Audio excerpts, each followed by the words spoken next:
बिस्मिल्लाहिर्रहमानिर्रहीम। अस्सलाम वालेकुम वरहमतुल्लाहि वबरकातुहू। डेबिट क्रेडिट ओके, ठीक हो गया। आज जुम्मतुल मुबारक है। सबसे पहले पढ़िए दुरूद शरीफ।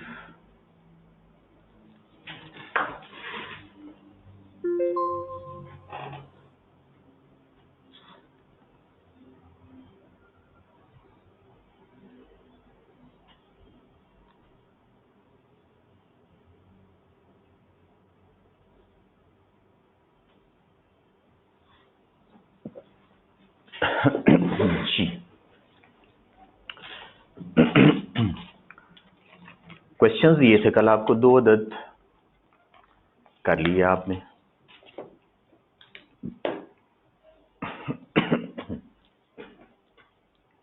जबरदस्त हो गई बात। कोई प्रॉब्लम हुई एंट्रीज में? क्वेश्चन नंबर थे 13 और 14।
हाँ जी, बहुत चलाक हैं आप लोग। अच्छा जी, चलें, खैर कोई बात नहीं।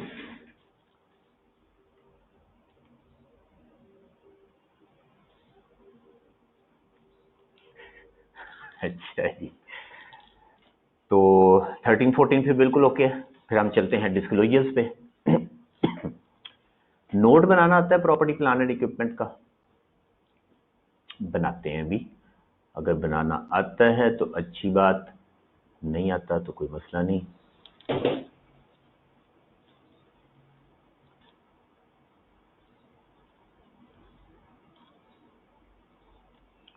अच्छा जी, करेक्शन आपको करा दूं।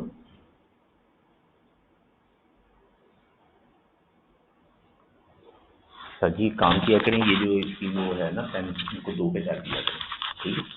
बैठी मेरी क्लास जैसी शुरू। हाँ जी, ये लिखा हुआ है ना क्वेश्चन नंबर 8 में 6000। ये 6000 नहीं है, ये 600 है। एक 0 एक्स्ट्रा लगा हुआ है, ये एक एरर है। ठीक है, इसको ठीक कर छोड़ें अपने पास, ताकि अगर किसी दिन ये सवाल दे दूं तो फिर आप जो है वो 2 पे क्यों करते हैं, वो जरा राइटिंग फिर अच्छी मतलब नजर आ जाती है ना। कुछ लोग होते हैं उनको फिर ऐनक लगानी पड़ती है, तो अगर वो राइटिंग 2 पे हो तो वो आराम से ऐनक के बगैर देख सकेंगे। ठीक है, मैं तो ये क्वेश्चन नंबर 8 में यहाँ पे कॉस्ट लिखी हुई है 6000, ये मैंने करेक्शन कराई है, ये है 600। राइट, बस ये करेक्शन बताइए। तो वो राइटिंग मैं तो वही यूज़ कर रहा था, लेकिन कुछ लोगों ने कहा नहीं वो बारीक है, ज़रा उसको मोटा कर लें, तो इसलिए उसको नंबर 2 पे कर दिया। फिर सही हो गया।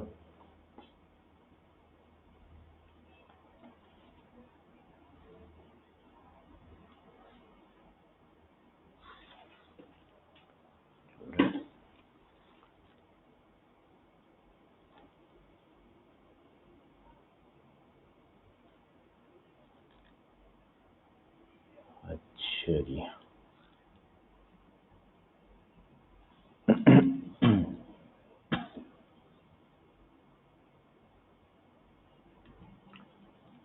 क्वेश्चन नंबर 17 लें जी, ये वाला सवाल देखते हैं। इसमें कहा हुआ है कि एक सेट बनाए प्रॉपर्टी प्लांट एंड इक्विपमेंट का।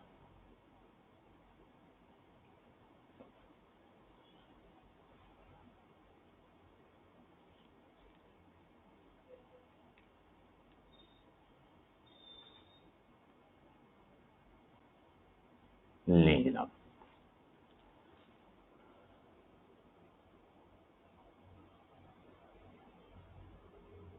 WDV की भी कोई एग्जांपल रेफर कर दें रिवैल्यूएशन में। जाहिर साहब क्या कहा आपने? WDV की एग्जांपल आपने फरमाई, मसलन कैसे?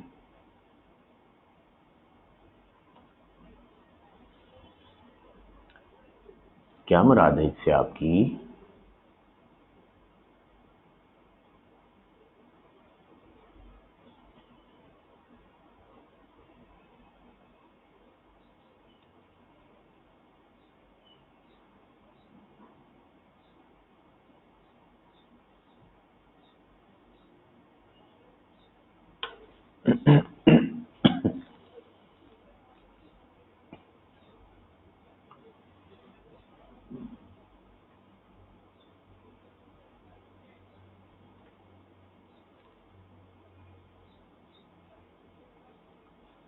हम जो है वो किस पे रिवैल्यूएशन कर रहे हैं?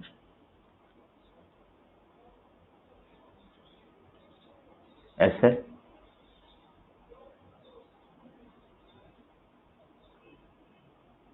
स्ट्रेट लाइन पे। अच्छा अच्छा अच्छा, मेथड की बात कर रहे हैं।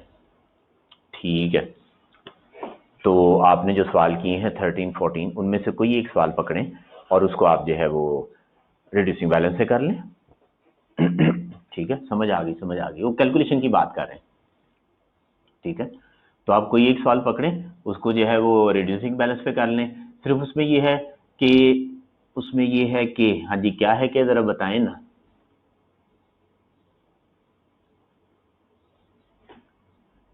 हाँ जी, उसमें क्या होगा वाला बताएं। अगर रिड्यूसिंग बैलेंस मेथड हो तो उससे क्या फ़र्क पड़ेगा? उससे जो है वो फ़र्क ये पड़ेगा, यही तो चेक करना। अच्छा, उससे फ़र्क ये पड़ेगा, सवाल में एक इनिशियल रेट होगा।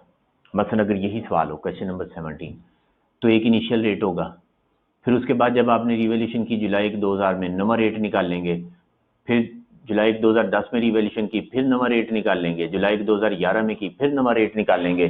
तो ये जो सवाल जो है 15 नंबर का है, ये कम से कम 35 नंबर का होना चाहिए या 30 का होना चाहिए, क्योंकि उसमें रेट बार बार निकालना पड़ेगा।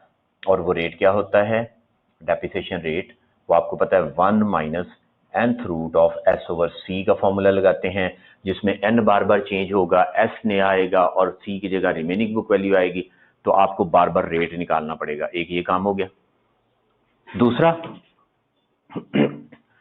आपको कॉस्ट मॉडल पे डेप्रिसिएशन एक अलग से चलानी पड़ेगी एंड तक, और फिर रिवैल्यूएशन मॉडल पे जो डेप्रिसिएशन आई, उन दोनों का डिफरेंस लेके तो फिर आपने वो जो ट्रांसफर टू रिटेन अर्निंग होता है सरप्लस, वो अमाउंट निकाल लेंगे। तो इस तरह वो काम काफ़ी लंबा हो जाएगा, लेकिन हो जाएगा, मसला कोई नहीं।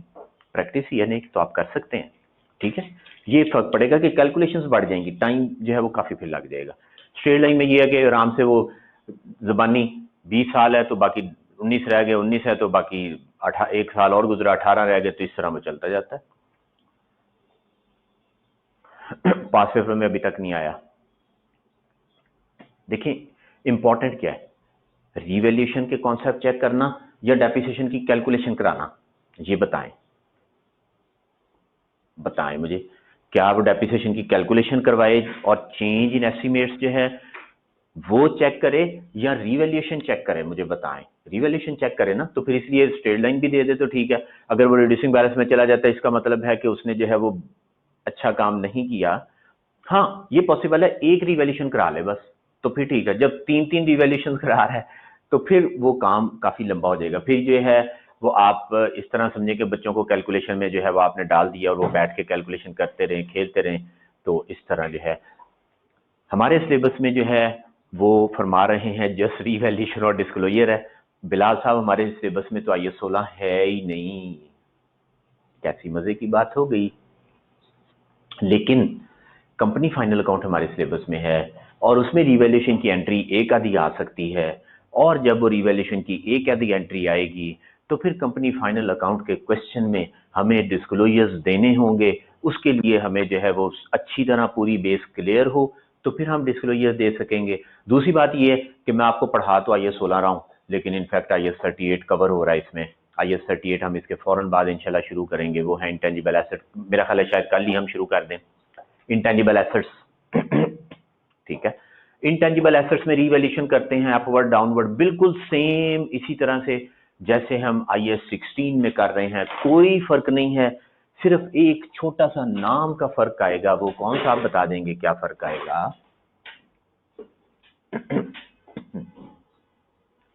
हाँ जी बता दें, वो एक छोटा सा फर्क क्या होगा? सारा सवाल, अगर ये सवाल नंबर 17 अमोर्टाइजेशन होगी। Very good, excellent. सिर्फ इतना सा फर्क होगा कि डेप्रिसिएशन की जगह अमोर्टाइजेशन का वर्ड आ जाएगा, अदरवाइज बाकी सब कुछ एंट्रीज उसी तरह से, उनकी ट्रीटमेंट वैसे ही। आज मैं अभी डिस्क्लोजर इसका प्रॉपर्टी प्लान एंड इक्विपमेंट का नोट बनाऊंगा, उसके साथ जो है वो क्या क्या डिस्क्लोजर हैं वो बात करेंगे। ठीक है, तो ये सारा कुछ बिल्कुल उसी पैटर्न पे चलना है जैसे अभी हम कर रहे हैं। तो ये जो सवाल नंबर 13-14 आपने किया, उसमें एसेट की जगह ब्रांड लिख लें, ठीक है, ट्रेडमार्क लिख लें, तो बस वही काम हो गया। सिर्फ नाम चेंज करना है, बाकी सारा काम वैसे का वैसे होना है। तो बेसिकली जो है वो ये आपको IAS 16, आप खुश हो जाएं कि चलो IAS 16 भी पढ़ा दिया, सिलेबस में नहीं है फिर भी पढ़ा दिया। आपने देखा आगे भी 2 स्टैंडर्ड लिखे हुए, एक IAS 36 है, एक IAS 23 है, तो वो भी आपको इंशाल्लाह पढ़ाने हैं। वो सिलेबस में नहीं है लेकिन उसकी ज़रूरत है हमें, तो जितनी की ज़रूरत है उतना पढ़ेंगे। ठीक हो गया। तो ये FAR 2 की फीस में जो है वो आपको कुछ चुंगा भी मिल रहा है। अच्छा जी, तो पेपर में बिल्कुल पॉसिबल है कि रिड्यूसिंग बैलेंस मेथड डाल दे, कोई ऐसा मसला नहीं है। तो आप कोई एक सवाल बैठ के रिड्यूसिंग बैलेंस से कर लें। अच्छा जी, तो क्या मैंने बता दिया, रेट बार बार निकालना पड़ेगा। अच्छा जी, एक और क्वेश्चन है कि रिवैल्यूएशन सरप्लस सेम आएगा दोनों मेथड्स में? ना जनाब, क्यों सेम आएगा? जब डेप्रिसिएशन की अमाउंट्स फर्क हो गई तो फिर रिवैल्यूएशन सरप्लस भी फर्क होगा। सोचें तो, आपका स्ट्रेट लाइन में डेप्रिसिएशन कुछ और होती है, रिड्यूसिंग बैलेंस में कुछ और होती है, तो अमाउंट्स ही चेंज हो गई। तो इसी तरह से कैरिंग अमाउंट कुछ और होगी तो रिवैल्यूएशन सरप्लस भी कुछ और आएगा, फर्क आएगा, सेम नहीं आ सकता। अगर रीवैल्यूड अमाउंट में और फेयर वैल्यू में सिग्निफिकेंट डिफरेंस हो, ये क्वेश्चन है एक जो मैं पढ़ रहा हूँ, अगर रीवैल्यूड अमाउंट में और फेयर वैल्यू में सिग्निफिकेंट डिफरेंस हो तो फिर रीवैल्यूएशन करेंगे। लेकिन सिग्निफिकेंट को हम किस तरह मुहैया करेंगे कि ये सिग्निफिकेंट है? ये अमीन साहब प्रैक्टिकल प्रॉब्लम है, सवाल में ऐसा मसला नहीं है। सवाल में फ़र्क जितना भी हो, जब उसने कहा ये फेयर वैल्यू है तो we have to record asset at its fair value. ठीक है जी, फर्क जितना मर्जी हो उसको रीवैल्यू करना ही करना है। वो तो प्रैक्टिकल मसला है ना कि देखें वो दूर चला गया। वैसे मैं आपको बताता हूँ, प्रैक्टिकल भी आसान है। प्रैक्टिकल क्या होता है? प्रैक्टिकली वो कहते हैं कि आप क्या करें, आप एक फ्रीक्वेंसी डिसाइड कर लें, एक फ्रीक्वेंसी डिसाइड कर लें, मसलन हर 3 साल बाद रीवैल्यू करना है तो आप हर 3 साल बाद रीवैल्यू कर लें। वरना अगर फेयर वैल्यू से एसेट दूर हो जाए तो साल में बाज़ दफ़ा बड़ा सिग्निफिकेंट चेंज आ जाता है, तो फिर साल में 2-2 दफ़ा रीवैल्यूएशन करेंगे तो वो बड़ा औखा काम हो जाएगा। तो प्रैक्टिकली बड़ा आसान काम करते हैं, जब बनाते हैं ना, जब रीवैल्यूएशन करते हैं ना एसेट्स को, तो साथ एक फ्रीक्वेंसी बता देते हैं कि कंपनी की ने फ्रीक्वेंसी क्या डिसाइड की है, after every 3 years assets will be revalued, after every 5 years, तकरीबन 5 साल ये टाइम डिसाइड करके तो उसको जो है वो रीवैल्यू कर दिया करते हैं। अच्छा जी, जाहिद अली साहब कहते हैं कि अगर फर्स्ट टाइम डाउनवर्ड रीवैल्यूएशन होगी तो एंट्रीज बता दें प्लीज। लो जी, फर्स्ट टाइम रीवैल्यूएशन की एंट्रीज एक्यूमुलेटेड डेप्रिसिएशन डेबिट कर देंगे, एसेट क्रेडिट कर देंगे, ठीक हो गया। और दूसरा इन्होंने कहा कि डाउनवर्ड है, यहाँ पे अमाउंट्स लिख लेते हैं। कॉस्ट है, हाँ जी कितनी लिख लें, 5 लाख है। एक्यूमुलेटेड डेप्रिसिएशन जो है वो कितनी है, वो 2 लाख है। कैरिंग अमाउंट क्या है, 3 लाख है। रीवैल्यूड अमाउंट क्या है, जिसे हम फेयर वैल्यू भी कहते हैं, वो है 2,40,000। चले, डाउनवर्ड जाना है कितना, 60,000। एंटी पास की, 2 लाख रुपए से डेप्रिसिएशन उड़ा दी।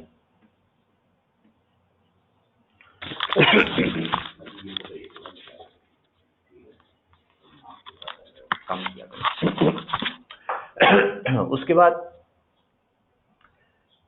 एसेट डाउन जा रहा है तो एसेट मजीद क्रेडिट हो जाएगा, कितने से, 60,000 से। और डेबिट क्या हो जाएगा, रीवैल्यूएशन लॉस, जो कि एसओसीआई में चला जाएगा सारे का सारा। ले जनाब, फर्स्ट टाइम एसेट डाउन चला गया।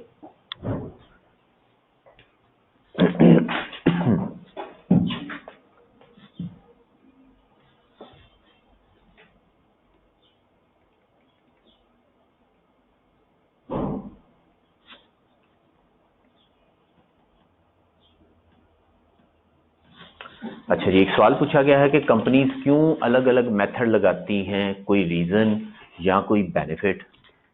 अल्लाह अकबर, जुम्मे वाले दिन इतना प्यारा सवाल पूछा आपने। अच्छा जी, कोई बात नहीं, प्यारे लोग हो तो प्यारे सवाल ही पूछते हैं। इसका जवाब कौन देगा जी। कभी कंपनीज जो है वो क्यों अलग अलग मेथड लगाते हैं, नोट्स और डिस्क्लोजर में क्या फर्क है। एक ही बात है, डिस्क्लोजर नोट्स के जरिए करते हैं। अगर फर्स्ट टाइम डी वैल्यू के बाद अगेन डी वैल्यू हो तो अदर इनकम को कैसे मैनेज करेंगे। कल मैंने एग्जांपल कराई, जाहिर साहब करवाई, जैसे कल करवाया वैसे ही मैनेज करेंगे। सवाल नंबर 13-14 किया आपने, उसमें मैनेज किया हुआ है। अगर वो सवाल आपने किए तो उसमें मैनेज किया हुआ है। इससे क्या फर्क पड़ता है कि रिवैल्यूएशन फर्स्ट टाइम हो रही है, second time, third time, fourth time, ये टाइम छोड़ दें आप।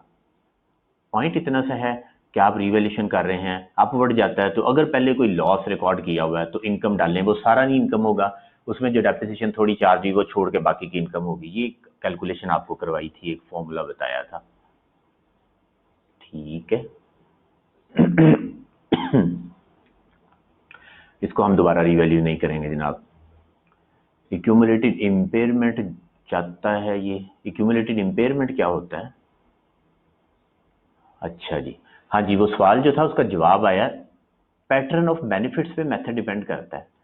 अगर एक एसेट है, उसका बेनिफिट का पैटर्न इक्वल है, सेम बेनिफिट हर साल देता है, तो उस पर जो है वो लगाते हैं क्या, स्ट्रेट लाइन मेथड। मसलन बिल्डिंग हो गई, फर्नीचर हो गया, ये इक्वल बेनिफिट देते हैं, प्रैक्टिकली अब बात कर रहे हैं, तो उस पर आप स्ट्रेट लाइन लगा दें। फिर ऐसे एसेट्स जो डाउनवर्ड पैटर्न होता है, जिनका शुरू में ज्यादा बेनिफिट्स बाद में कम, जैसे मशीनरी है, व्हीकल्स हैं, शुरू में एफिशिएंट होते हैं, अच्छी प्रोडक्शन देते हैं, यूजेज जो है उनका बड़ा ठीक ठाक होता है, एफिशिएंसी सही होती है, मुनासिब कॉस्ट उस पर लगती है, रिपेयर एंड मेंटेनेंस भी नहीं, वो लेदा पॉइंट है रिपेयर एंड मेंटेनेंस का, तो बेनिफिट्स उसके जो है शुरू में ज्यादा है, बाद में कम हो जाएंगे, तो उस केस में रिड्यूसिंग पैटर्न लगाते हैं। रिड्यूसिंग पैटर्न है तो रिड्यूसिंग बैलेंस मेथड लगाते हैं। तो ये नहीं होती ऑर्गेनाइजेशन की मर्जी नहीं है, ये एस्टीमेट है, उस पे बेस करता है, मर्जी पे बेस नहीं करता। Estimates are not in the discretion of the management, ठीक है। एस्टीमेट्स जो हैं वो जो इंफॉर्मेशन होती हैं उस पे बेस कर रहे होते हैं। ठीक हुई बात, क्लियर हो गया। और वैसे प्रैक्टिकली आपने कहा कोई कंपनी कुछ लगाती है, कोई कंपनी कुछ लगाती है, ऐसा नहीं है। टैक्स आप पढ़ेंगे ना, तो टैक्स में उन्होंने बता दिया हुआ फलां मेथड लगाएं, तो लोग सारे वही लगाते हैं। वो कहते हैं अकाउंटिंग में कुछ और लगाएं, टैक्स में कुछ और लगाएं, तो चलो जो टैक्स वालों ने कहा मेथड वही लगा दो, तो वो उसके मुताबिक ही लगा देते हैं। खैर वो इतना रेलिवेंट बात नहीं हमारे लिए, लेकिन इस तरह से डिसीजन करते थे। अब उमर साहब के सवाल का जवाब मैंने पहले दे दिया।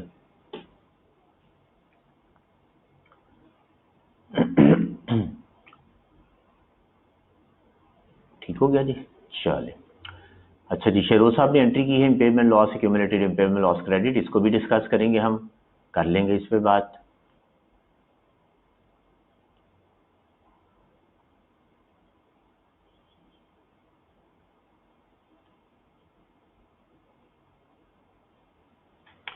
अच्छा जी, इरफान साहब कहते हैं कल के क्वेश्चन में के लास्ट पॉइंट में रिवर्स रिवैल्यूएशन क्यों किया? हमने क्या किया?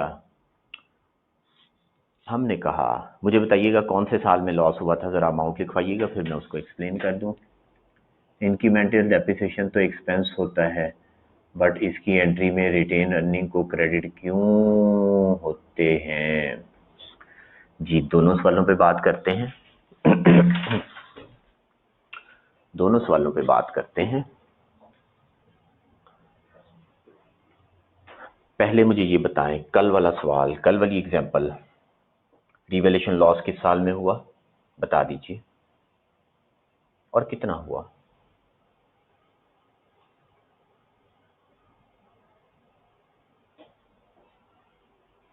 हाँ जी, फरमाए तो।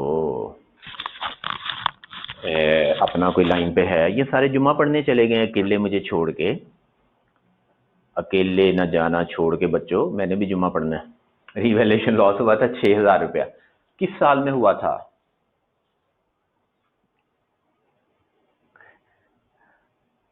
दो में से कौन सा क्वेश्चन? अच्छा, हम ऐसे क्यों ना करें, हम जो है ये जो सवाल किए हैं इनको निकाल लेते हैं, ठीक है, इनका जवाब निकालते हैं, ये अच्छी बात है, और इनमें डिस्कस कर लेते हैं, बात ही डिस्कस करनी है ना।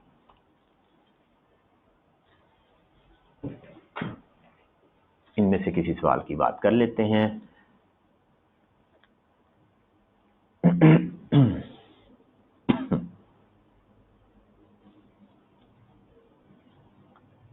13, 14, चलो जी, 12 आ गया,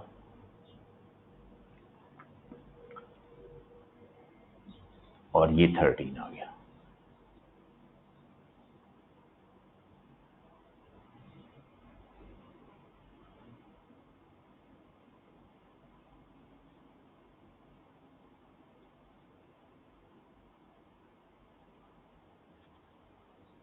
अच्छा जी,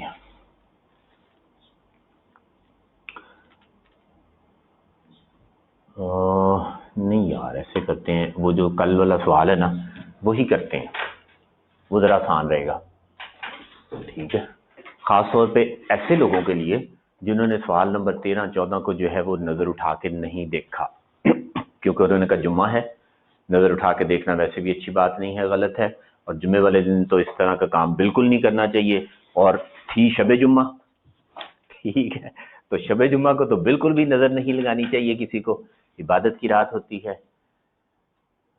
अच्छा जी, तो वैसे मुझे बताएं बाय द वे, कितने लोगों ने सवाल नहीं किया, जरा बताएं तो सही। हाँ जी, जल्दी जल्दी बताएं, शाबाश। जिन्होंने सवाल नहीं किया वो हाथ खड़ा करें, सर जी मैंने नहीं किया। एक, अफाक साहब एक हो गया आगे, दो, देखा था, 4, 5, 6, हनान साहब कहते हैं 14 नहीं किया, 7, आगे,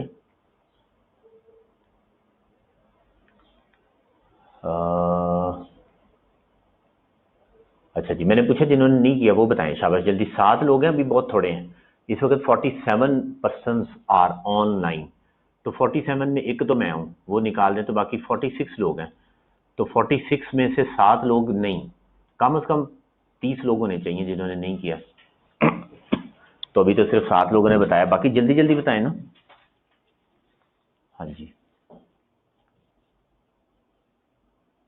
बताएं, हंसना नहीं है, बताएं कि मैंने नहीं किया, इस तरह मुझे पता लगे ना। 7 लोगों का नाम अभी आया, मोहसिन रजा साहब आपने आई, अच्छा मोहसिन साहब 8 हो गए, और जी बताएं, बता दें बता दें बता दें, शाबाश। ये सियासी बातें मत किया करें कभी, जिंदगी में 24 घंटों में से 1 घंटा सवा घंटा सियासत को छोड़ भी दिया करें। हाँ जी, 9 हो गए, जल्दी करें, पूरी होगी तादाद तो मैं आगे पढ़ाऊंगा, नहीं तो मैं बह जाऊंगा फिर। 9 हो गए। 46 में से सिर्फ 9 लोगों ने नहीं किया, बाकी 37 लोगों ने कर लिया। I can't believe it. हो नहीं सकता यार, ऐसे नहीं हो सकता। अच्छा, हाँ जी, कहते हैं पिक मंगवा लें, सारे लोग अपनी तस्वीरें भेजें। नहीं, रहने दें, मुझे नहीं चाहिए। अच्छा जी, चलें, खैर। तो इसका मतलब है कुछ लोग मेरे से नाराज हैं। चलें, ये अच्छी बात है, ज्यादा लोगों ने काम किया है, लेकिन जिन लोगों ने नहीं किया वो जाहिर है फिर मेरे से नाराज हैं। तो आप नाराज हैं, मुझे इस बात का बड़ा अफसोस है यार, आप क्यों नाराज हैं। चलें, कोई आपको जो है वो कोई बात अच्छी नहीं लगी है तो मैं उसके लिए आपसे माजरत चाहता हूँ, क्योंकि जो लोग नाराज होते हैं ना वो काम नहीं करते। देखिए ना, आप किसी को कहीं यार जरा कम कर दें, अगर वो आपसे खुश होगा, आपका दोस्त होगा, वो कहेगा चलो कर देता हूँ, और अगर नाराज होगा आपसे, वो कहेगा छड़ पर, इसका काम करके क्या करना। तो आप लोग जो है वो मेरे से नाराज हैं, ये बुरी बात है। ऐसे तो फिर जो है ना वो फिर आप मेरा दिल तोड़ देंगे। तो दिल तो नहीं ना तोड़ना चाहिए। लव यू से कोई फर्क नहीं पड़ता। बंदा के ये मोहब्बत होती है, बंदा के यार ये काम कर दो, कि नहीं आई लव यू। किसी को प्यास लगी हो, वो कहे पानी पिला दो, हम कहें नहीं आई लव यू, बस पानी नहीं पियाना तेनों, ठीक है। प्यासा रह जाए, भुखा मर जाए, रोटी लगी रोटी खवा दे, कर नहीं आई लव यू, ठीक है। बस एक लफ्ज याद कर लो।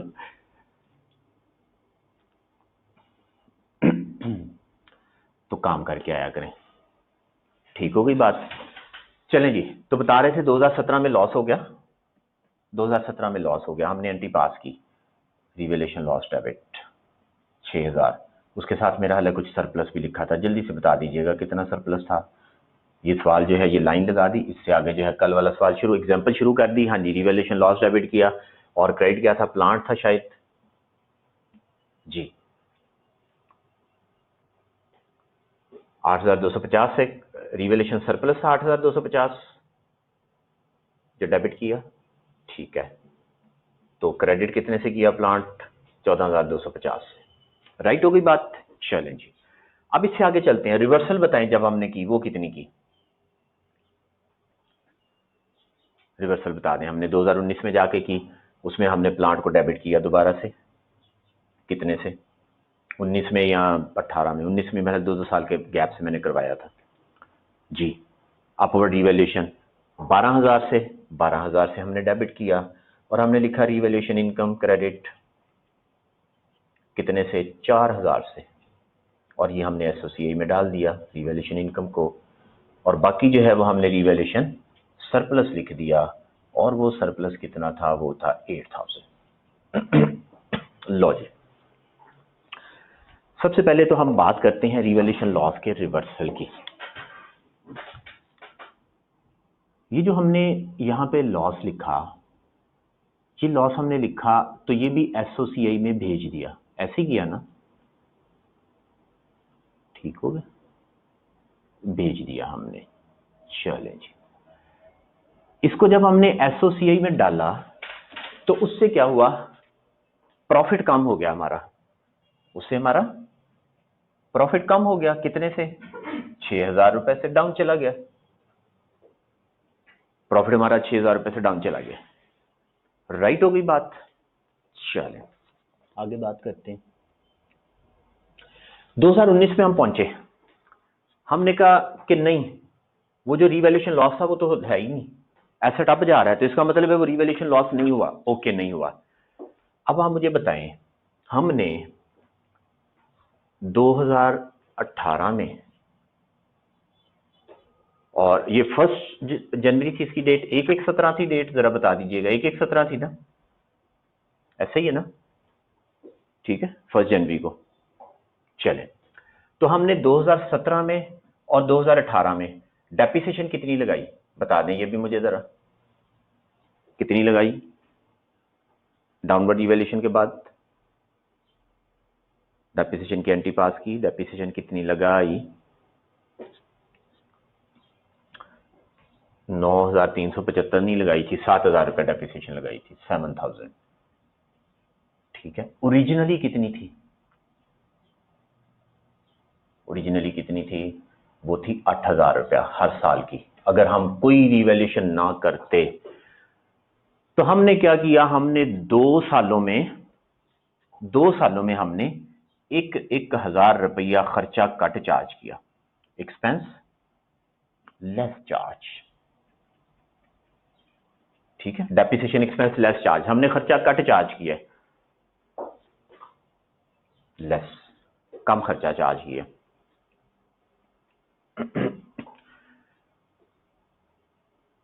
अगर एसेट में कोई रिवैल्यूएशन ना होती तो डेप्रिसिएशन 8,000 लगाते ना, 2,000 रुपये का खर्चा चार्ज होता, हमने वो नहीं किया, ये 2,000 का खर्चा हमने चार्ज नहीं किया, उसकी बजाय हमने ये 6,000 का खर्चा चार्ज किया हुआ।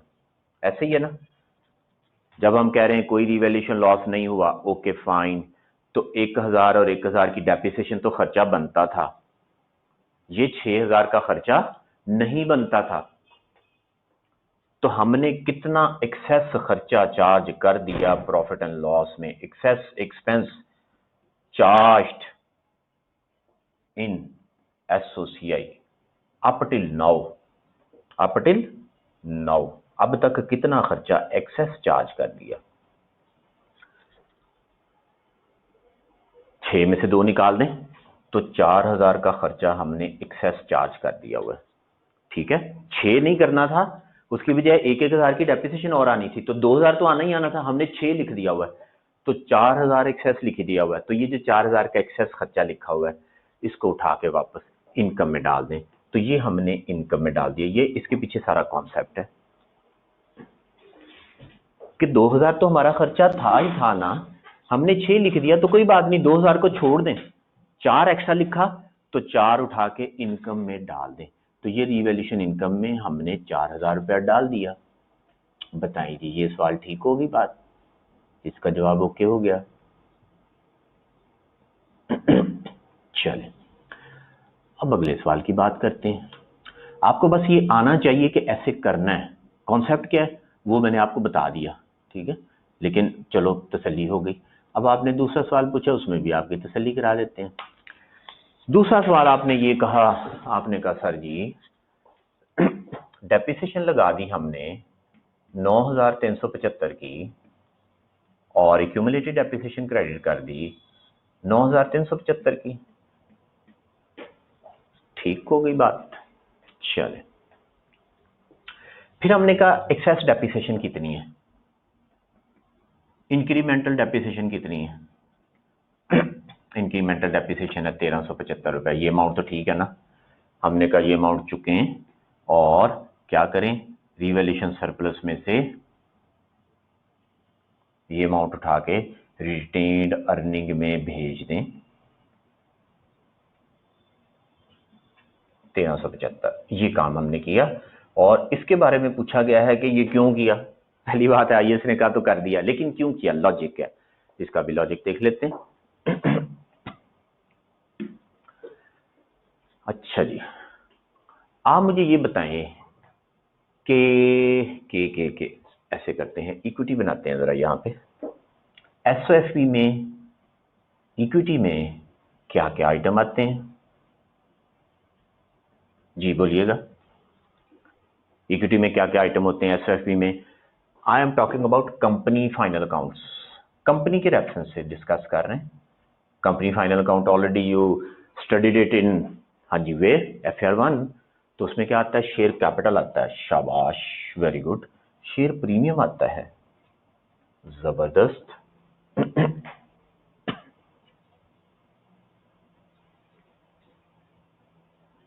ये हमने कर भी लिया हुआ है। और क्या आता है, वो डिवैल्यूएशन सरप्लस आ गया,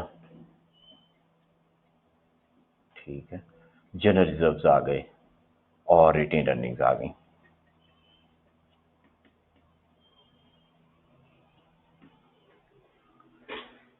ठीक हो गया। कंपनी जो प्रॉफिट कमाती है उसे कहते हैं प्रॉफिट आफ्टर टैक्स, और ये जो प्रॉफिट आफ्टर टैक्स है it is added into retained earnings, उसमें प्लस कर देते हैं। हमने statement of changes in equity बनाया भी था, उसमें जमा भी कर दिया था, ये काम हम कर चुके हुए हैं। ठीक है, अब वो जो कंपनी फाइनल कोड हमने डिस्कस किया ना, वो इंशाल्लाह हमें हर टॉपिक में फायदा देगा। आप देखिएगा, कोई बात आप पूछेंगे, वो काम किया होगा, मैं बता दूंगा इधर ऐसे किया था, आप कहेंगे हाँ हाँ हाँ वही था, तो बस तो हमने रिटेन अर्निंग में डाल दिया। अब थोड़ा सा वापस चलते हैं। डेप्रिसिएशन हमने लगा दी 9,375, किसकी बजाय, इंस्टेड ऑफ 8,000 रुपये। ठीक है, 8,000 रुपये की बजाय हमने 9,375 लगा दी, और इससे फर्क क्या पड़ा, इससे जो है वो हमारा प्रॉफिट कम हो गया। जब हमने ये 8,000 रुपये नहीं लगाया, उसकी बजाय 9,375 रुपये एक्सेस डेप्रिसिएशन लगा दी, ज्यादा लगा दी, तो हमारा प्रॉफिट जो है वो 1,375 से बैठे बैठाए कट हो गया। जितना भी था रिड्यूस्ड बाय 1,375 रुपये due to upward revaluation. Ultimate impact यही होगा ना, प्रॉफिट कट हो गया बैठे बैठाए। ये बात ओके? अगर ये बात ओके है तो फिर जवाब अभी समझ आ जाएगा। लो जी, तो बैठे बैठाए जो है वो 1,375 रुपए का प्रॉफिट कम हो गया, तो रिटेन अर्निंग में अमाउंट थोड़ी चली गई। आईएस ने कहा क्यों परेशान होते हो, हैं किस बात की परेशानी, कोई मसला नहीं, ये चुके ना यहाँ से सरप्लस से 1,375, और ये 1,375 जो है इसको ले जाएं, कहाँ ले जाएं, अपनी रिटेन अर्निंग में ले जाएं। जो उधरू काटा आया वो इधरू चुक के जमा कर दो 1,375, प्रॉफिट ठीक हो जाएगा। प्रॉफिट एंड लॉस का प्रॉफिट नहीं चेंज होगा, लेकिन रिटेन अर्निंग ठीक हो जाएंगी, उसमें प्रॉफिट उतना ही बन जाएगा जितना के रिवैल्यूएशन के बगैर आना चाहिए था। सही है बात।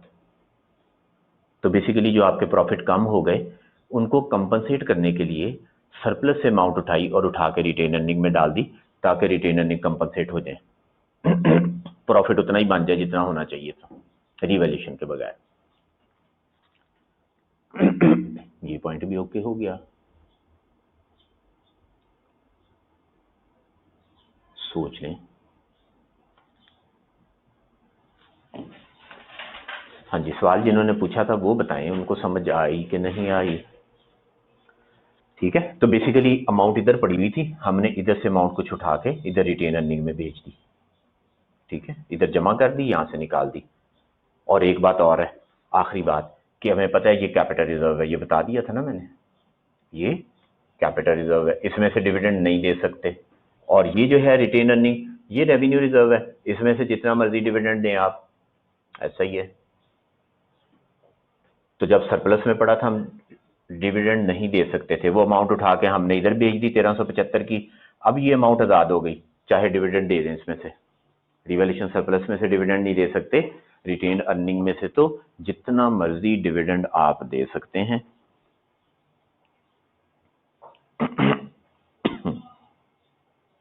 ओके, लो जनाब, ये दोनों कॉन्सेप्ट जो आपने पूछे वो हो गए। आगे चलते हैं।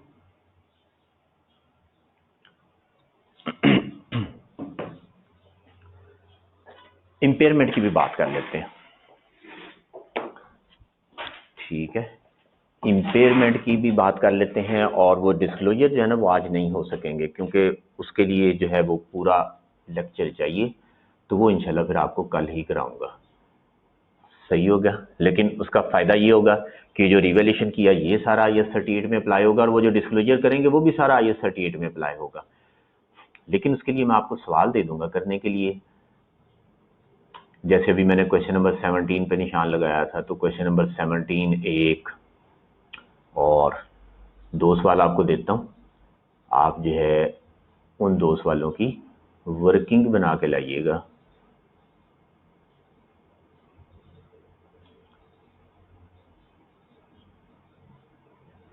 और सवाल नंबर 11, ठीक है, बल्कि फायदा भी हो जाएगा, आप इसकी वर्किंग बना के लाएंगे, अपवर्ड रिवैल्यूएशन, डाउनवर्ड रिवैल्यूएशन, चाहे तो इसकी एंट्रीज कर लें। ठीक है, हाँ कोशिश करेंगे थोड़ा सा पहले जो है वो आपको छोड़ दिया जाए ताकि आप जुम्मा जो है वो आराम से पढ़ लें। ज़ाहिर हफ्ते में एक ही दिन तो सिर्फ जुम्मा पढ़ना होता है। ठीक है, तो इंशाल्लाह कोशिश करेंगे कोई 2 4 5 मिनट पहले आपको छोड़ दिया जाए। अच्छा जी, तो क्वेश्चन नंबर कौन सा है? 11 और 17।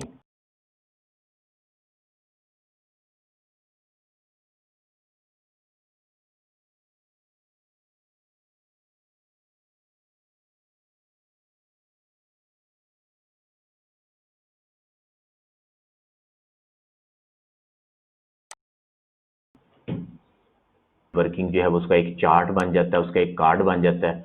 वो आप अगर वर्किंग का कार्ड बना लें ना तो बेस्ट काम हो जाएगा। क्या चीज़ बना लें? क्वेश्चन नंबर 17 और 11, यही तो बताया ना मैंने कि इसका जो है वो आप कार्ड बना लें। वो कार्ड क्या बनाना है? वो आप इस तरह से कुछ बनाते हैं, बताइए तो ज़रा कैसे बनाते हैं ताकि सारे यूनिफॉर्म बेसिस पे बना लें, फिर हम उसको देख लें। ग्रॉस कैरिंग अमाउंट लिखते हैं एक कॉलम में, फिर अगले में एक्यूमुलेटेड डेप्रिसिएशन आ जाएगी, फिर उसके बाद जो है बुक वैल्यू आ जाएगी, नेट बुक वैल्यू। फिर उसके बाद एक कॉलम होगा जिसमें हम लिख देंगे रीवैल्यूएशन सरप्लस कितना है। ठीक है, प्लस माइनस के साथ ये बनाते होते हैं, बिल्कुल इसी तरह बनाएंगे। जब एंटीज ना करनी हो तो फिर इस तरह से, एंटीज भी करनी हो तो भी इसी तरह कार्ड बना के कर लें तो वो जबरदस्त हो जाता है काम, गलती नहीं होती फिर। ठीक है जी, रीवैल्यूएशन सरप्लस हो गया। उसके बाद जो है फिर हम बनाते हैं कि रीवैल्यूएशन लॉस कितना हो गया, रीवैल्यूएशन लॉस कितना हो गया, या रीवैल्यूएशन इनकम कितनी हो गई। और ये एसओसीआई में जाना होता है, किस में जाना होता है? एसओसीआई में। तो एक कॉलम ये बन जाता है, तो उससे फिर हमें बड़ी आसानी हो जाती है एंट्रीज करने पे। ये हम ईयर बाय ईयर जो है वो बना लेते हैं। ये सारे बना लेंगे ना कॉलम तो बड़ा अच्छा हो जाएगा, क्वेश्चन कंट्रोल में रहेगा। ठीक है, ये चारों पांचों कॉलम बना के लाएं। सही हो गया। ग्रॉस रिप्लेसमेंट मेथड में आता है, इससे कोई फर्क नहीं पड़ता मेथड ग्रॉस रिप्लेसमेंट है या कौन सा है, वो कोई इतना इंपॉर्टेंट है अभी नहीं। बस कैरिंग, ये ग्रॉस कैरिंग अमाउंट होती है डेप्रिसिएशन माइनस करने से पहले। ये ग्रॉस कैरिंग अमाउंट जो है ये कॉस्ट भी हो सकती है, ये रीवैल्यूड अमाउंट भी हो सकती है। शुरू में तो जाहिर है कॉस्ट ही होगी, आगे जाके ये रीवैल्यूड अमाउंट बन जाएगी। तो ग्रॉस का मतलब है कि डेप्रिसिएशन माइनस करने से पहले की फिगर, डेप्रिसिएशन माइनस करने से पहले की फिगर। जब ये चार्ट हम बना लेंगे ना तो उससे आगे डिस्क्लोजर फिर बड़े इजी हो जाएंगे। तो अगर आप एंट्रीज कर रहे हैं तो कहते हैं जी फिक्स एसेट शेड्यूल बना लें, वो भी इजी ही होता है अप्रॉक्सीमेटली। ये टेबल बनाए बगैर ना फिक्स एसेट शेड्यूल बनेगा नहीं, कभी भी पॉसिबल नहीं है बन जाए। ठीक है, मुमकिन नहीं होगा। ये बना लेंगे ना तो फिर वो आसानी से बनेगा। तो ये वर्किंग हमें करनी पड़ेगी, ज़रूर करेंगे ना। अभी सवाल नंबर 17 और 11, तो उससे आपको अंदाज़ा भी हो जाएगा कि वाकई वर्किंग के बगैर जो है ना वो डायरेक्ट उसमें फिगर्स जो है वो पुट कर देना कर सकते हैं, कोई इतराज़ नहीं मुझे, लेकिन वो शायद मुश्किल काम हो। तो जब कैलकुलेशन करनी, फिर वहां ब्रैकेट में कैलकुलेशंस दिखाएंगे, तो उसकी बजाय एक वर्किंग बना ली जाए तो वो ज़्यादा अच्छा है। ठीक हो गया। और कुछ लोग कह रहे हैं 3 कॉलम, मैं इसलिए कह रहा हूँ कि रिवैल्यूएशन सरप्लस भी बनाए, रिवैल्यूएशन इनकम भी बनाए। मैं जो है वो आपको करवाऊंगा क्या, जब आप ये सारा काम करके लाएंगे। नहीं होगा तो मैं इधर करवा दूंगा। तो फिर इससे आगे मैंने बनाना क्या, इससे आगे मैंने जो है वो प्रॉपर्टी प्लांट एंड इक्विपमेंट का स्केड्यूल बनाना है, फिक्स एसेट शेड्यूल जिसको कहते हैं। ठीक है, इसका डिस्क्लोजर बनाना है या नोट बनाना है। अभी किसी ने पूछा था नोट या डिस्क्लोजर में कोई फर्क, एक ही चीज़ है। होता है ना डिस्क्लोजर्स करें तो डिस्क्लोजर करने के लिए नोट बनाने पड़ते हैं, नोट बना दें मीन्स डिस्क्लोजर कर दें। ठीक है, तो प्रॉपर्टी प्लांट एंड इक्विपमेंट बनाएंगे। फिर उसके बाद रिवैल्यूएशन सरप्लस का भी जो है वो डिस्क्लोजर होता है, वो भी ओपनिंग से लेके क्लोजिंग तक। तो जब वो ओपनिंग से क्लोजिंग तक बनाना है तो ये वाला कॉलम हमें हेल्प कर रहा होगा। ये 2 काम करेंगे। इसके बाद मैं इसके साथ ही आपको जो है वो करवाऊंगा एक्सट्रैक्ट्स।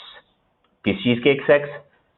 एसओएफपी में क्या आना है, उसमें जाहिर है सरप्लस आना है इक्विटी में, और इसके अलावा एसओसीआई में क्या आना है, उसमें रिवैल्यूएशन लॉस आना है, रिवैल्यूएशन इनकम आनी है, कहाँ पे आनी है ये डिस्कस करेंगे। और इसके साथ साथ जो है वो अदर इनकम भी बन रही होती है नीचे, अदर कंप्रीहेंसिव इनकम। तो अदर कंप्रीहेंसिव इनकम में कौन सी फिगर्स आनी है रिवैल्यूएशन सरप्लस की, रिवैल्यूएशन सरप्लस अरोज या एडजस्टेड, वो मैंने थोड़ा सा बताया था। तो वो फिगर सारी यहाँ पे डिस्क्लोज करके बताऊंगा और यही फिर आगे हमारे काम आनी जब हम फाइनल काउंट का सवाल करेंगे। तो ये जो चीजें लिखनी है ये वाला कॉलम हमें हेल्प कर रहा होगा, और यहाँ पे जो चीजें लिखनी है उसके लिए ये वाला कॉलम हेल्प कर रहा होगा। तो इस तरह से ये कॉलम्स जो बनाए होंगे ना ये हेल्प करेंगे हमें। तो हम फिगर्स उठा के जो है वो सारी की सारी लिख लेंगे। तो ये फुल फ्लैज सारी चीजें कौन सी किधर जानी है कैसे जानी है वो फिर इंशाल्लाह हम डिस्कस कर रहे होंगे। तो इसलिए ये सारे कॉलम बनाने ताकि पूरा फुल फ्लैज एक स्केच भी बना हो और सारी अमाउंट्स हमें समझ आ रहे हैं, वरना फिर वो अमाउंट्स प्रॉब्लम होगी, ये किधर से आ गई ये किधर से आ गई। क्लियर बात? अच्छा जी, तोमर साहब ने कहा था ये ग्रॉस रिप्लेसमेंट, इससे कोई फर्क नहीं पड़ता कि आप कौन सा मेथड रिवैल्यूएशन का हो, ग्रॉस रिप्लेसमेंट है, ये क्या वर्किंग सारी इसी तरह ही बननी है। पहला कॉलम पर्टिकुलर्स का, हाँ जाहिर है वो कहते हैं जी पहले कॉलम में वो बिल्कुल आप जैसे फरमा रहे हैं ऐसे ही होगा कि पहले कॉलम में कुछ ना कुछ लिखेंगे। यहाँ पे लिख देंगे ना एसेट परचेज्ड, ठीक है, या कॉस्ट ऑफ एसेट, जो मर्जी लिख दें। ये इससे भी पहले एक कॉलम होगा जो डेट का होगा, डेट आएगी फिर पर्टिकुलर्स आएंगे, क्योंकि ये डेट्स होंगी तो आगे हम फिर प्रॉपर्टी प्लांट एंड इक्विपमेंट का स्केड्यूल बना सकेंगे ना। उसके बाद डेप्रिसिएशन आ जाएगी, फिर आपकी जो है वो रीवैल्यूएशन हुई। तो रीवैल्यूएशन में दो चीजें होंगी, एक होगा डेप्रिसिएशन एडजस्टेड, ठीक है, और फिर दूसरा होगा इफेक्ट ऑफ रीवैल्यूएशन, वो चाहे अपवर्ड है चाहे डाउनवर्ड है, ठीक होगी बात। उसके बाद फिर आपके carry down balance, brought down, फिर इस तरह से आगे सो ऑन चलता जाएगा। तो बिल्कुल ये सारा ऐसे ही बनाएंगे, ठीक फरमाया आपने। तो पहला कॉलम डेट का होगा, उसके बाद पर्टिकुलर्स, फिर आगे ये कॉलम बन जाएंगे। तो 1 2 3 4 5 6 7, हफ्ते में 7 दिन होते हैं, 7 कॉलम बन जाएंगे। आसान हो गया ना दिनों के हिसाब से, लेकिन सारे इकट्ठे बनाने हैं, ये नहीं कि एक दिन में एक कॉलम दूसरे दिन में दूसरा कॉलम। अच्छा जी, उसके बाद है डेप्रिसिएशन आएंगे, फिर रिवैल्यूएशन सरप्लस, हाँ वो फिर जो भी होगा वो आप जो है वो बिल्कुल ऐसे ही है जी, ठीक है। आपने जो फॉर्मेट ऑलरेडी बनाए पड़े वो सारे बिल्कुल ठीक थे, कोई उसमें प्रॉब्लम नहीं। फिक्सर से शेड्यूल बना लें, चलें वो तो बनाएंगे तो पता लगेगा। ओके लो जी, यहाँ तक कोई बात, कोई सवाल? अब हम इम्पेयरमेंट की बात करते हैं। इम्पेयरमेंट का स्टैंडर्ड IAS 36, वो स्टैंडर्ड अब चला गया है FAR 1 में, वो मैं आपको थोड़ा सा पढ़ा दूंगा, लेकिन अभी इम्पेयरमेंट की एंट्री करवा देता हूँ। फिर इसके बाद है IAS 23 भी एक बोरिंग कॉस्ट का, वो भी FAR 1 में चला गया, उसका भी कुछ ना कुछ काम हमें यहाँ पे करना पड़ेगा। तो जो चीज़ें मिसिंग थी ना, आपने नहीं पढ़ी हुई, वो अब FAR 1 के लोग नेक्स्ट टाइम आएंगे पढ़ के आएंगे, तो वो चीज़ें आपको जो है ना वो ख़ास तौर पे कुछ ना कुछ जो है ना वो करवा दी जाएंगी, ठीक होगी बात, ताकि उसमें से जो है वो। हाँ जी, जुमे का टाइम हो रहा है जी, आपकी बात ठीक है, आपकी बात गलत नहीं है जी। आप जुमे वाले दिन जैसे जैसे घड़ी आगे चलती है जुमे का टाइम हो रहा होता है, कोई इसमें शक्को शुबे वाली गुंजाइश नहीं है। इम्पेयरमेंट लॉस क्या होता है, इस पे हम बात करने लगे हैं। ये भी IAS 38 में आएगा, और IAS 38 में जाकर फिर एक दफा बात कर रहे होंगे। सही हो गया? या आप बार बार कहेंगे ना जुम्मा है जुम्मा है, तो उसी देर में मैं भी आपको कहूँगा हाँ जी जुम्मा है, तो वो टाइम बीच में ना टाइम आउट फिर करते जाएं, तो फिर क्लास 1:15 की बजाय 1:20 तक चली जाएगी। वो जैसे अंपायर करते हैं ना, आज जैसे पता क्या करना है मैंने, वो जिस तरह अंपायर करते हैं, कोई खिलाड़ी में रफड़ पा देना मैदान में, तो वो टाइम आउट ले लेते हैं, ऐसे करके हाथ बनाते हैं, वो आपको नजर नहीं आ रहा होगा, और फिर उतना टाइम जो है वो मैच आगे चला जाता है। तो आइंदा से जब आप भी बीच में कोई रफड़ डालेंगे ना, तो मैं टाइम आउट ले लिया करूंगा, फिर क्लास उतनी लेट खत्म हुआ करेगी। कैसा है, मजे की बात होगी ना? अच्छा जी चलिए आगे चलते हैं। तो जो बातें कर रहे हो ना वो करने दिया करें यार। आप लोग जो है ना वो क्या ईमान से, हम घर से बाहर इसलिए आते हैं कि चलो घर नहीं कोई सुनता तो बाहर ही सुना दे, ये लोग कानू है, तो घर वाले नहीं सुनते तो बाहर सुना दें किसी को, तो बाहर आके भी आप नहीं सुनते तो फिर अब किसको जाके सुनाएं? मौका दिया करें ना सुनाने का, है हमारी भी कोई ख्वाहिश है कि चलो कोई तो हमारी सुने, तो आप भी नहीं सुनते, ऐसे ना किया करें आप। अच्छा जी, मैं वैसे जनरल बात कर रहा हूँ, मैं घर की बातें भाई नहीं बताता होता, ये तो मैंने जनरल बात की है ना एक, एम ही हर बात को इतना सीरियस नहीं लेते होते। चलें आगे चलते हैं। हाँ जी सुनाए ना, हाँ ना सुनाता हूँ। अच्छा जी, अच्छा चले जी। तो सबसे पहले हम कैलकुलेट करते हैं कैरिंग अमाउंट, सारी एडजस्टमेंट्स करने के बाद, आमतौर पे साल के एंड पे, एंड ऑफ ईयर, ठीक है, एंड ऑफ ईयर, यानी इससे पहले जितनी भी एडजस्टमेंट्स हैं, डेप्रिसिएशन है, रीवैल्यूएशन है, वगैरह वगैरह, डिस्पोजल है, सारा कुछ, whatever, all adjustments will be recorded. Final balance आ गया कैरिड ऑन, क्या आ गया, फाइनल बैलेंस आ गया, साल खत्म हो गया, बैलेंस आ गया। उस वक्त फिर हम क्या करते हैं, एक अमाउंट कैलकुलेट करते हैं जिसे कहते हैं रिकवरेबल अमाउंट। ये मैं आपको पढ़ा दूंगा आगे जाके किसी दिन, वैसे तो स्केड्यूल में काफी लेट दिया हुआ है, लेकिन मैं उससे पहले किसी वक्त आपको करवा दूंगा, एक लेक्चर बस लगेगा, इस पे कवर हो जाएगा। रिकवरेबल अमाउंट, रिकवरेबल अमाउंट है कि एसेट जो है, ये हम बात कर रहे हैं किसकी, एसेट्स की, फिक्स एसेट्स की, वेदर इट इज टेंजिबल और इनटेंजिबल, टेंजिबल और इंटेंजिबल हो, दोनों की बात हो रही है। रिकवरेबल अमाउंट के एसेट से कितना बेनिफिट मिलना है। एक एग्जांपल लेते हैं कि एसेट जो है वो है 7 लाख रुपये का, और उसकी रिकवरेबल अमाउंट है कितनी, 9 लाख रुपया, कि 7 लाख रुपया पे हो रहा है, और फ्यूचर में रिकवरेबल अमाउंट क्या है कि एसेट से बेनिफिट्स कितने मिलेंगे फ्यूचर में, ठीक है, ये होती है रिकवरेबल अमाउंट। डिटेल से इसकी डेफिनेशन पढ़ेंगे जब IAS 36 की बात करेंगे। तो आपसे सवाल है कि एक एसेट इस वक्त 7 लाख रुपए का है, फ्यूचर में 9 लाख के बेनिफिट्स देगा, तो प्रॉफिट देगा हमें या लॉस देगा। हाँ जी, प्रॉफिट देगा कि लॉस देगा। 7 लाख का है, 9 लाख का है, तो जाहिर 2 लाख का प्रॉफिट देगा, गेन हो जाएगा। तो क्या एक्सपेक्टेड गेन जो होता है उसको अकाउंट फॉर करते हैं प्रूडेंस कॉन्सेप्ट, हाँ जी करते हैं, नहीं करते, not to be accounted for, उसको नहीं अकाउंट फॉर करते। प्रूडेंस कॉन्सेप्ट कहता है, मतलब क्या हुआ कि नथिंग, नथिंग टू डू करना है आपने, टू डू का पता है, ये लिख दिया मैंने, नथिंग टू डू। हाँ जी, उमर साहब ने सवाल पूछा, हर जब हम जो है हर बार रिवैल्यू करते हैं तो फिर भी ये रिकवरेबल अमाउंट कैरिंग अमाउंट से डिफरेंट क्यों हो जाती है। तो इससे पहले मैं आपसे सवाल पूछता हूं कि हमने रिवैल्यूएशन कर ली, तो साल बाद या 2 साल बाद क्यों रिवैल्यूएशन करते हैं, बताएं मुझे। क्योंकि फेयर वैल्यू चेंज हो गई ना, फर्क आ गया ना, हमारी कैरिंग अमाउंट जो है वो फिर दूर निकल गई, फेयर वैल्यू कुछ और है, तो हम डेप्रिसिएशन लगा रहे होते हैं, तो जब डेप्रिसिएशन लगा रहे होते हैं तो हम फिर फेयर वैल्यू से दूर निकल जाते हैं, तो इसलिए फिर हम कहते हैं कि अच्छा दूर चलेंगे, दोबारा फिर फेयर वैल्यू पे आ जाए, तो रिवैल्यूएशन भी इसीलिए बार बार करनी पड़ती है। तो इसलिए पॉसिबिलिटी इज देयर कि आप रिवैल्यू कर रहे हैं लेकिन फिर भी इंपेयरमेंट लॉस हो जाए, फिर भी इंपेयरमेंट लॉस जो है वो हो जाए, ठीक है। तो इसलिए ये तो मसला ही नहीं है क्यों होता है, ये तो बिल्कुल पॉसिबल है कि हो जाए। मसलन हमने साल के शुरू में रिवैल्यू कर दिया, साल का एंड हो गया, साल के एंड पे रिवैल्यू करें तो तब तो शायद फर्क ही ना आए, लेकिन साल के शुरू पे रिवैल्यू किया, फिर हम हर साल रिवैल्यू करते भी नहीं, हम 3 साल बाद करते हैं, तो फिर दरमियान में 2 साल तो रह गए ना जिनमें फर्क आ सकता है। चलें आगे चलते हैं। तो बात ये हुई कि जब कैरिंग अमाउंट जो है वो लेस देन रिकवरेबल अमाउंट है, तो हमें क्या करना है, हमें जो है वो कुछ भी नहीं करना है। अब इससे अगली एग्जांपल पे चलते हैं, आखिरी बात करते हैं जी, वो ये है कि कैरिंग अमाउंट कितनी आई। ये सेकंड एग्जांपल है, कैरिंग अमाउंट है हमारी 18 लाख रुपए, 1.8 मिलियन, ठीक हो गया, 18 लाख रुपए।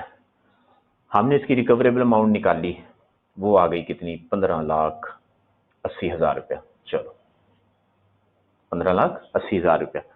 अब आप मुझे बताएं, लॉस होएगा कि प्रॉफिट होएगा, फ्यूचर में लॉस हो जाएगा, एक्सपेक्टेड लॉस है कितना, तो एसेट इस वक्त हमारा 18 का है लेकिन बेनिफिट देगा सिर्फ 1580 का, तो इसका मतलब है लॉस हो जाएगा। Carrying amount is more than recoverable amount, कितने से, 2,20,000 से,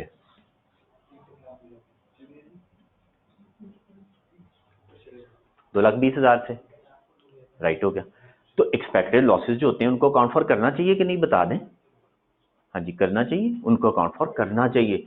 तो फिर इसकी एंट्री पास करेंगे, हम कहेंगे एसेट में नुकसान है, इम्पेयरमेंट लॉस डेबिट कर दें, और एक्यूमुलेटेड इम्पेयरमेंट लॉस जो है वो क्रेडिट कर दें। कल हमने पढ़ा था ना कि किस पे एसेट शो करते हैं, impairment losses debit, accumulated impairment losses credit. तो हम एंट्री पास करते हैं, क्या एंट्री करते हैं, वो जो भी मॉडल यूज करते हैं, क्या मॉडल यूज करते हैं, cost model is equal to cost minus accumulated depreciation minus accumulated impairment losses लिखते हैं। और जब हम रीवैल्यूएशन करते हैं तो उसमें भी लिखते हैं revalued amount minus subsequent accumulated, पुरानी उड़ जाती है ना, इसलिए सबसीक्वेंट एक्यूमुलेटेड डेप्रिसिएशन, और साथ लिखते हैं minus subsequent accumulated impairment losses. इसका मतलब है रीवैल्यूएशन करने के बावजूद इम्पेयरमेंट लॉस का फिर भी चांस होता है। ठीक हो गया। डाउनवर्ड रिवैल्यूएशन में और इंपेयरमेंट में क्या फर्क है, डाउनवर्ड रिवैल्यूएशन करते हैं फेयर वैल्यू पे और इंपेयरमेंट करते हैं रिकवरेबल अमाउंट पे, दो डिफरेंट चीजें हैं, फेयर वैल्यू और चीज है, रिकवरेबल अमाउंट और चीज है। ठीक हो गया। और रिवैल्यूएशन लॉस होता है रिवैल्यूएशन की वजह से, साल एंड हो गया, हमने रिवैल्यूएशन साल के शुरू में कर ली हुई है या 2 साल पहले की थी, अब रिवैल्यूएशन नहीं की हमने, ठीक है, रिवैल्यूएशन नहीं की हमने, इंपेयरमेंट लॉस हो रहा है, रिकॉर्ड कर देंगे बस। और फिर वैसे भी रिवैल्यूएशन होती है फेयर वैल्यू पे, और इंपेयरमेंट लॉस चेक करते हैं रिकवरेबल अमाउंट के साथ कंपेयर करके। रिकवरेबल अमाउंट जो है वो क्या होती है, वो हम आगे, अभी फिलहाल आप नोट रखें कि गिवन होगी, रिकवरेबल अमाउंट गिवन होगी तो हम इंपेयरमेंट लॉस की एंट्री कर देंगे, नहीं गिवन होगी तो हमने कैसे कैलकुलेट करनी है, वो कैलकुलेशन भी आपको पढ़ा दी जाएगी। ठीक है, इसलिए कहा ना, तो एक दिन तकरीबन शायद हम लगा दें इस पे, तो एक दिन में ये काम हो जाएगा। अगर वन अकाउंट मेथड हो तो क्रेडिट एसेट होगा, वन अकाउंट मेथड कोई भी नहीं होता। मोहसिन साहब, वो जब आप बच्चे थे ना तब वन अकाउंट मेथड होता था। IAS 16 कहता है, अब तो FR1 में भी आप पढ़ रहे कि एसेट अलहदा दिखाएं, एक्यूमुलेटेड डेप्रिसिएशन अलहदा दिखाएं। तो अगर ये वन अकाउंट मेथड होगा तो बकरी बकरी कैसे दिखाएंगे, सेपरेट हो नहीं सकती, तो इसलिए हमेशा दो अकाउंट बनाते हैं, एसेट का अलहदा और एक्यूमुलेटेड डेप्रिसिएशन का अलहदा। जब वो अलग-अलग अकाउंट होंगे तो फिर अलग-अलग अमाउंट नजर आएगी। ठीक है, वन अकाउंट से मुराद यही थी ना आपका कि एसेट खाली, हाँ वो नहीं होता। एक और सवाल पूछा गया जी sir, I have a confusion, हमने ईयर 1 में रीवैल्यू किया, ईयर 2 और 3 में इम्पेयर किया, ईयर 4 में डाउनवर्ड रीवैल्यूएशन हुई, तो इस डाउनवर्ड रीवैल्यूएशन को एसेट के अगेंस्ट एडजस्ट करेंगे या एक्यूमुलेटेड इम्पेयरमेंट लॉस के अगेंस्ट। अच्छा जी, देखा ना, मुझे पहले ही पता था, इन्होंने क्लास पहले छड़न ही नहीं देनी, ये मुझे पहले ही पता था कि क्लास नहीं छोड़ने देनी। At the time of revaluation, at the time of revaluation हमने कहा था एक्यूमुलेटेड डेप्रिसिएशन को एलिमिनेट करते हैं, एक्यूमुलेटेड डेप्रिसिएशन को भी और एक्यूमुलेटेड इम्पेयरमेंट लॉस को भी, दोनों को एलिमिनेट करते हैं एसेट के अगेंस्ट। ये दोनों पहले उड़ा दिए हमने, रिवैल्यूएशन मॉडल में देखा ना, माइनस सबसीक्वेंट इम्पेयरमेंट लॉस, इसका मतलब है पुराने उड़ गए, तो दोनों उड़ा देते हैं, दोनों उड़ गए। इसके बाद जो है वो रिवैल्यूएशन की एंट्री करेंगे। अब आपके पास ना डेप्रिसिएशन है ना इम्पेयरमेंट लॉस है, तो उमर फारूक साहब आपका सवाल का जवाब आ गया ना। चैलेंज, और प्रैक्टिकली ये भी होता है, बल्कि सवालों में भी कर सकते हैं कि हम जो है ये एक्यूमुलेटेड इम्पेयरमेंट लॉस अलग रखने की बजाय हम जो है वो accumulated depreciation and accumulated impairment loss करके एक ही अकाउंट बना लें, कोई इसमें हर्ज नहीं है, इकट्ठा एक भी अकाउंट बन सकता है, लेकिन बहरहाल सेपरेट रखें वो ज्यादा अच्छा है। राइट हो गई बात। तो accumulated depreciation and accumulated impairment losses both are eliminated, both are to be eliminated against asset at the time of revaluation, whether revaluation is upwards or downwards in any case। तो दोनों उड़ा दिए तो बस उसके बाद आगे नॉर्मल एंट्रीज हैं। जी जनाब अली, और पूछ लें कोई सवाल।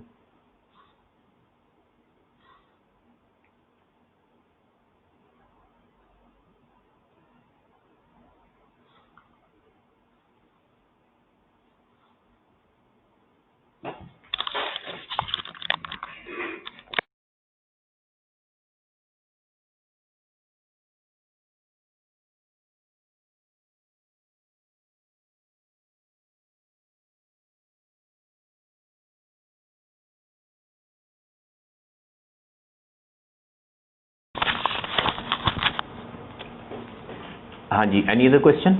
नथिंग? चलो जनाब, 2 सवाल आपको दे दिए हैं, ठीक है, वो 2 सवाल आपने करके आने हैं। और वो सवाल नंबर थे कौन से? वो सवाल नंबर जो है वो भी यहाँ पे टेबल बनाया था, ये है जी क्वेश्चन नंबर 17 है और क्वेश्चन नंबर 11 है। इन दोनों के आप ये टेबल बना लाएंगे, एंट्रीज आप कर लें, वो आप पे है, प्रैक्टिस हो जाएगी आपकी, अच्छी बात है। नहीं तो कम से कम ये वर्किंग ज़रूर, जिसे आप कार्ड चार्ट या वर्किंग कहते हैं, ये ज़रूर बना के लाइएगा। तो कल इंशाल्लाह हम इसको जो है ना वो फिर कोशिश करेंगे कंक्लूड किया जाए, और फिर इस पर एक टेस्ट भी रखेंगे। सेंड करनी थी पीडीएफ क्वेश्चंस किसके? मैंने सेंड कर दिए थे ना ऑलरेडी। हाँ, सेंड कर दिया हुआ मैंने, तो ये क्वेश्चंस मैंने सेंड कर दिए हुए, सोल्यूशन भी मेरा ख्याल है मैंने भेजे हैं उसमें, कि नहीं भेजे?